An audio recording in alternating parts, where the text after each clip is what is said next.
pourquoi l'Université du Cœur? Pourquoi la Heart Leadership University? Dans le paysage de la formation des managers, j'ai l'impression qu'il fallait toujours un peu choisir, soit des savoirs techniques,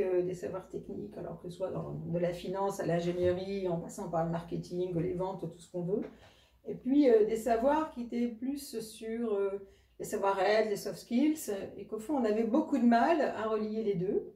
et surtout à montrer que finalement on était d'autant plus efficace sur ces skills, enfin sur ces compétences techniques, que c'était irrigué par une intelligence émotionnelle, par une capacité à se faire confiance, une capacité à aussi travailler son intuition, à être créatif tout simplement, et à se présenter aux autres dans une forme de communication qui pouvait être fertile. Et ça s'apprend pas. Ce sujet de savoir-être, finalement, c'est extrêmement important, mais comment est-ce qu'on les raccroche à un cursus? Et au fond, c'est ça que propose la Heart University, Leadership University, c'est de dire, mais finalement, il est tout à fait possible de travailler, plutôt de révéler, moi j'aime bien le mot révéler, puis de donner confiance à ces capacités, à ce potentiel qui est en nous, simplement parce que on est dans une époque qui est tellement critique, c'est quand même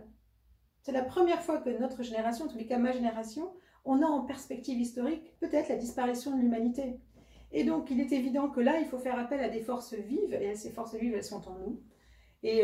quand je parle de la Heart Leadership University, je dis, mais en fait, ce que vous voulez faire, c'est l'école des Jedi.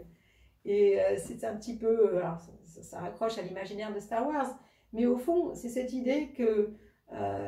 on a des capacités et que avec de l'audace, avec du courage, et c'est aussi le courage de la bonté, c'est le langage du cœur, et c'est-à-dire que ce langage du cœur, mais il est complètement inexploré. Ce sont des compétences et des qualités magnifiques qui peuvent réilluminer et redonner du sens à la fonction même de qu'est-ce qu'un dirigeant responsable